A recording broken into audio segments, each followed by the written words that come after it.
News, broadcasting live from anywhere in Israel.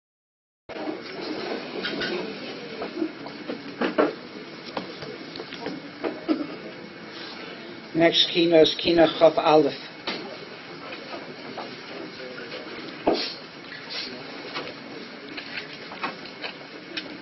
Arze Halvonon,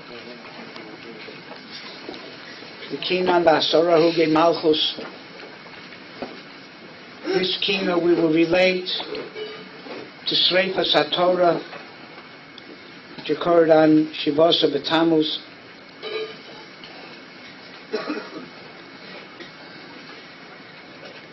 This Kina tells me of the Chashivos of Torah.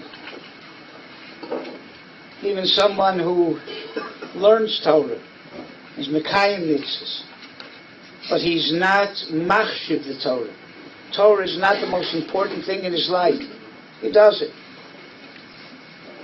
But that person, the Torah is not Mogi. Svarim say, question was asked, Alma of the Haaretz, and the Rebbeinu Shalom said, Al Ozvam es Torasi, Shelo berchu b'Torah tchila. Because they didn't make a bracha on the Torah, that's why all the Churbanos came. More than Gilui Arayah, Shvichas Dom, and Avodah Zarah was the first Beis HaMikdash. So they explain, David HaMelech, because he tore the Me'il of Shaul HaMelech, he was Mavaza clothing. Later on in life, he didn't get any benefit from the clothing. If you mavaza something and you're mazalzel in it, you don't appreciate how important it is, then it doesn't protect you. You lose your protection from that thing. So too, Klal Yisrael learned Torah and they observed Torah. So how did they come to Gilui Arayah, Shvichas Dom, and Avodah Zarah? Torah is supposed to protect you. But since Lo Berchu B'Torah Tchila, they didn't show the chashivas, they didn't feel Torah was choshev, didn't deserve a bracha. And if you're not machshiv Torah, the Torah doesn't protect you. Just like the clothing of David HaMelech didn't protect him because he wasn't machshiv, the Indian of clothing. So all of the Gilui Arayah, Shvichas Dom, and Avodah Zarah, even though they learned Torah, but they weren't machshiv Torah, Torah couldn't protect them. And therefore, someone who learns, is an Avrei Chatilu, learns all day, but that's not the Ikar Chashivas in his life. The more important things in life, except he spends most of his time doing this because that's what he does. And there's something sorely missing in that person's relationship to Torah. So a person's osek in other things in life, a balabos who learns an hour or two a day, but that's the ikar of his day, the learning. And everything else he does in order to support the ability to learn. That person's machshiv Torah, his Torah is more choshev. Avadi, a person who sits and learns all day, and that's the most choshev thing in his life, is on a higher level. But it's shy for a person to learn all day, and that's not the most choshev thing in his life. And a person learns 2 hours a day, and that is the most choshev thing in his life. Second person's on a higher madrega. Baron Kotler was Moshav Nefesh to create Beis Medrash Gavoa. Unlike other institutions where Torah was a means to reach other things. Torah was a means to be able to be a Rav or to make a parnasa and other things, which is important. But Rav Aaron held there had to be a place where Torah was kula lishma. It wasn't a rabbinical seminary where people learned how to be rabbanim. They were learning Torah for one purpose, because Torah is choshev. So they say, sedated by heavy doses of morphine, Rav Aaron Kotler, Rosh Yeshiva Beis Medrash Gavoa, lay immobile in his hospital bed. It had been a few weeks since he had last spoken, and it was unclear if under the heavy sedation he was even aware of his surroundings. His condition notwithstanding, endless swarms of visitors came to me with Vakar Chola, and bid farewell to their mentor and leader. Over the years, many celebrities had been hospitalized in those wards, but the hospital staff at Columbia Presbyterian had never witnessed anything close to the outpouring of love and devotion that was showered upon Rav Aaron.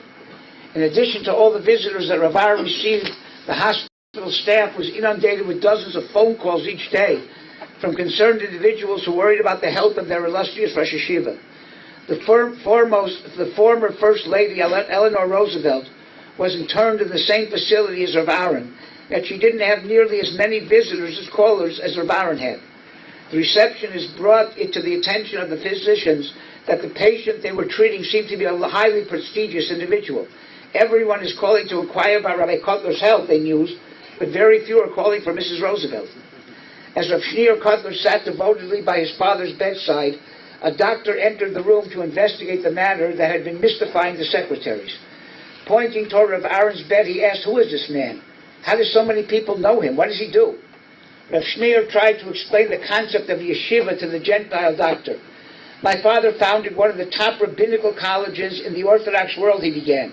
"It was established to provide the Jewish community at large with rabbis, teachers, and spiritual lay leaders."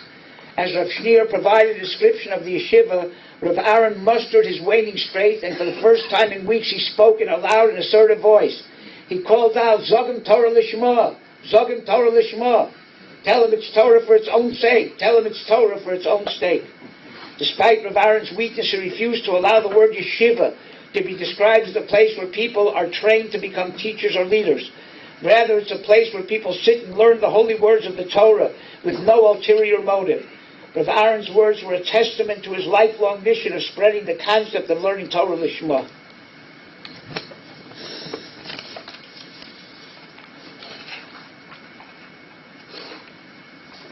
There's another danger of underestimating the importance of Torah, and that is to do Averis for the sake of Kiyum of Yiddishkeit, which the more a person reaches a level where he can make those decisions, the bigger the Yetzer Hara is. People who think that they can get around the Torah, but they're doing it for a good purpose. The Sam Sofer says, on those people, the Torah said,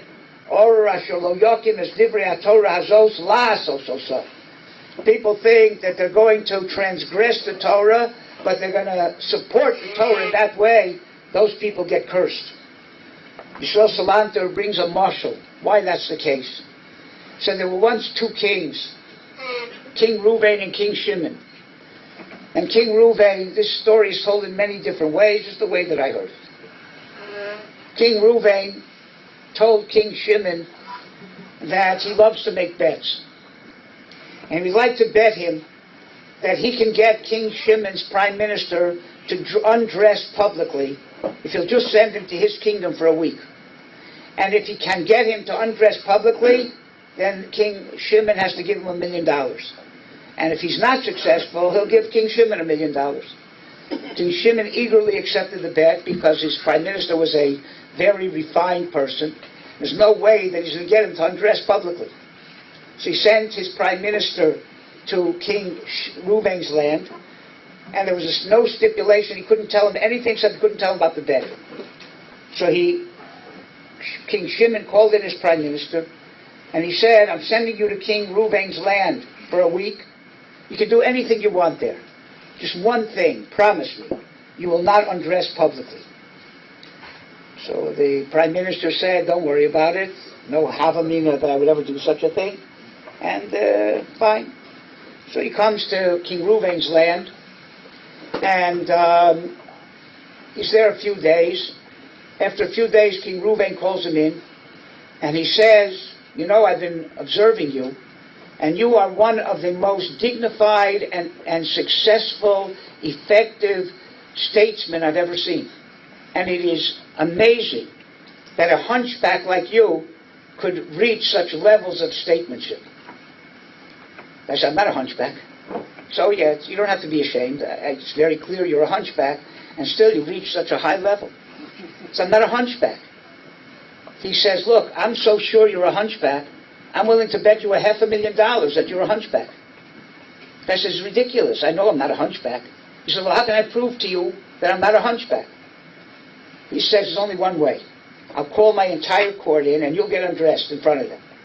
If they say you're a hunchback, you have to give me $500,000. If they say you're not a hunchback, I'll give you $500,000. The guy said, this is ridiculous. I know I'm not a hunchback. So then he said, remembered, he's not allowed to get undressed in front of publicly. He said, but if my king knew that I could make $500,000, I'll give him half of it, I'll keep half of it, everybody will be happy. So he calls in the whole court, he gets undressed, and they all say, this guy's not a hunchback. He says, okay, I lose. Gives him $500,000. He runs back to his king. He says, listen, before you get mad at me, right, I undressed publicly, but here's $250,000 I made for you. King says, you idiot. You don't think I knew you could make whatever you made? You didn't gain me $250,000. If you gave me the other half, you lost me $500,000. You only saw the gain that you would get from going against what I told you. You didn't see the loss that you would have by doing that. So too, says Rav Salanter, we see the gain, permitting people to drive to shul on Shabbos in order to make the shuls more full, taking down the mechitza, right, because this way people can daven next to their wives or next to somebody else's wife, and more people will be in shul. You see the benefit, but you don't see the loss. Chavetz Chaim says, you want to give presents to the Rebbeinu Shalom, hanosi matana lechaveiro tzorich l'odio. You give somebody a present, you have to let him know. Did anybody ever try to ask the Rebbeinu Shalom if he wants his present? Giving all these presents to do things against the Torah in order to lahokim, to lasso, so. You have to ask the Rebbeinu Shalom if he's interested in your present. The Rebbeinu Shalom wants you to keep the Torah properly. I remember Rosh Yeshiva, the Boris Sorotskin, the Makoshesh was L'Shem Shamayim. He was Mechal Shabbos, so people should see the owner should get Mechal Shabbos. What do you do to such a person? You give him the owner, you give him Mises Beistin. Those kind of cheshbonos to go against the Torah in order to preserve the Torah are totally treif, unless that's part of the system. Unless the Torah says, in this situation, you're allowed to mevakel this mitzvah, whatever. But if it's not that case, there's no such thing. Chavetz Chaim gives another mashal. He said it used to be that if people got frostbite, so the first aid for frostbite was rubbing it with snow. What idiot would say, if it wouldn't be for snow, where would we be if we got frostbite? If it wouldn't be for snow, you wouldn't get frostbite to begin with. So all these people who think they're Masakin Yiddishkeit, where would we be without their takonos that are for the negative? Right? If it wouldn't be for them, we wouldn't need these takonos. And the Chavetz Chaim said this on the following. When they had to go to speak to the Russian government in order to take away Gzeros, the Gedolim didn't know Russian. So they knew Yiddish. So they had to take people with them to be translators. So once the Chavetz Chaim was with a delegation of Gedolim going to speak to the government about rescinding a Gzera, and they took along a lawyer who was not from, who knew Russian. He was a translator. So on the train ride, the lawyer turns to the Chavetz Chaim and he says, where would you from Jews be without a free thinker lawyer like me who knows how to speak Russian? Chavetz Chaim looked him straight in the eye. He said, without people like you, we wouldn't have Gzeras against us that we'd have to kick away. You're the source of those Gzeras, so at least you can do is help us take it away. Sreifas HaTorah. Rabbi Hanania ben Tradion was burnt alive with a Sefer Torah, and the Gemara says there was a reason for it, because he was Hoge Hashem Bosiosa. He used the Shem Hashem to build the Lamos, the Shem Sholem Beis, and because he took a Dover Kodesh and used it in a wrong way, and even though he did it L'Shem Shamayim and he did it fine, but people misunderstood what he did, he was punished. It's the idea, why was Sreifas HaTorah the Onish? So the Maharal says, because Torah is Kodesh, and everything with Kodesh has to do with fire. They're Psulei Mukdoshim, you have to burn them. And if you fool around with the Torah in an improper way, then you're fooling around with fire. I was thinking more than that. Torah before the world was created was Eish Shachar al Eish Lavan, and it wasn't in any specific order. It was Shemus of the Rabbanu Shalom. But once the Torah came into this world on Klaf, there's an order to the Torah. It's not anymore just Shemus of the Rabbanu Shalom. There's a way the Torah has to be kept in an order, right, that fits this world. Rabbi Hanania ben Tradian said that he wanted to use the Shemus of the Rabbanu Shalom from before the Bria to build the world. That's not the way to do it anymore. The way to do it now is to do it al pi Torah, al pi the way the Torah is on the Klaf. When you burn Torah, so the Klaf gets burned.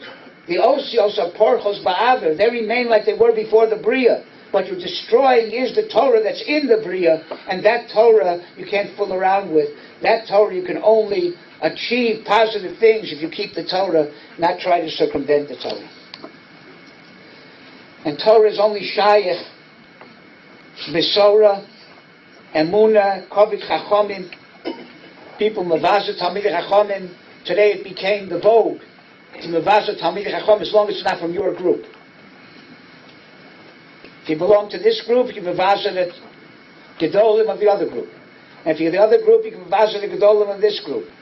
It's a terrible, terrible, terrible sorrow. And it leads to terrible, terrible things. So then nobody is Mechaber Talmidei Chachomim. If you don't like this Talmid Chacham, just go to another group, start another group.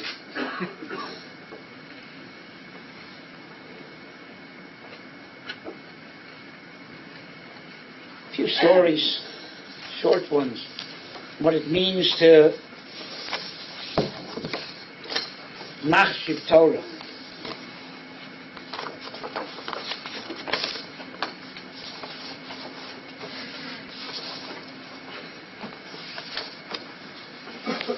During the Yom Kippur War, some yeshiva bachrim went to give blood at the military medical center in their city.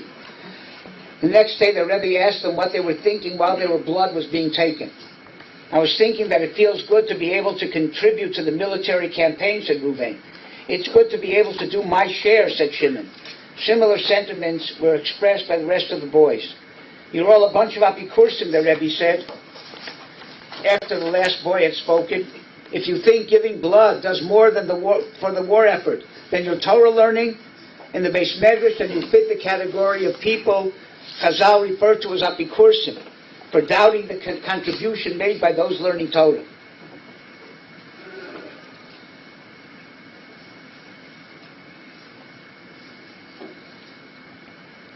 Among the other things, Mordechai Gifter was known for his phenomenal memory. The Talmud asked him how he managed to retain so much of what he learned. When I learn a piece of Gemara, the Rosh Yeshiva explained, I think to myself, this may be the last piece I learned before being summoned to the Yeshiva Shomala. That motivates me to make every effort to remember it. If given the choice between two bachrim, one who's tremendous masmid with a beautiful voice, and one who is a tremendous masmid but he doesn't have a nice voice, which of the two would you want to marry? The young lady was asked. Nor Torah, she answered. The young lady was the daughter of Avisser Zalman Meltzer. The masmid she chose was of Aaron Kotler.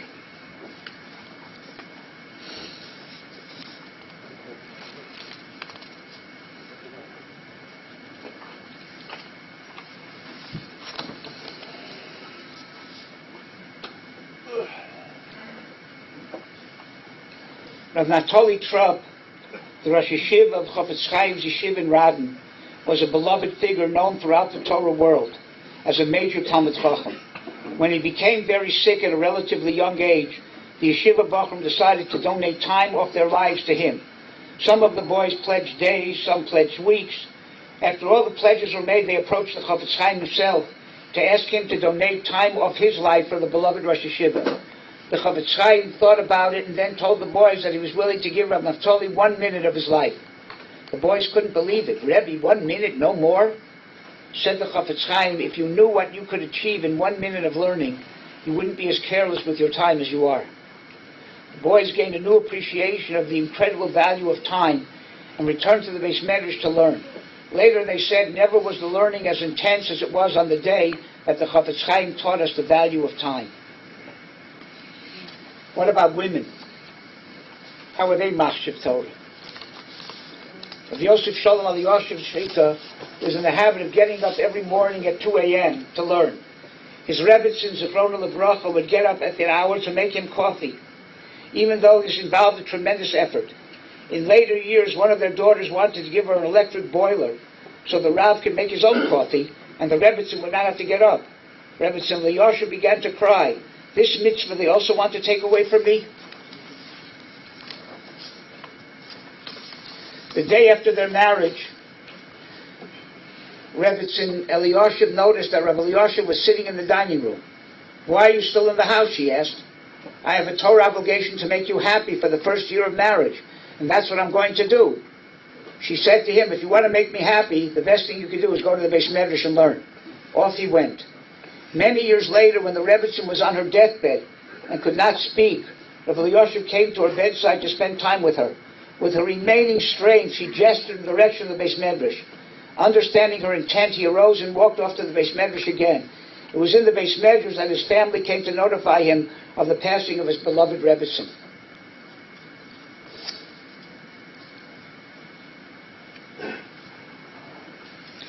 The great Rav Pesach Pruskin once woke his wife up in the middle of the night to tell her a chiddush she had come up with in understanding a Rambam. She told him to work on it some more to make sure that it was clear. At 5 in the morning, he woke her again, and she got up and listened to the idea a second time.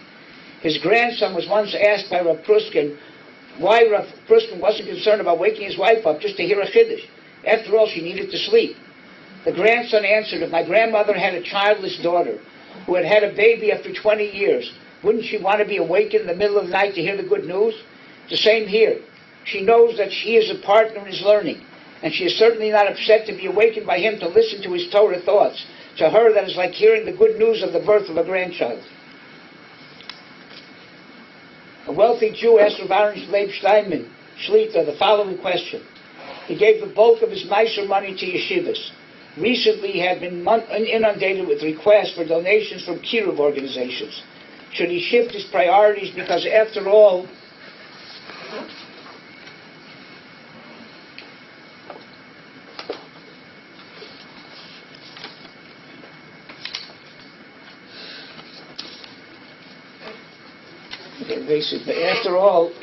the union of kiruv is such an important thing. So Rav Steinman told him, continue giving to yeshivas, because if there are yeshivas to be mashpia, there'll be less problems with kiruv.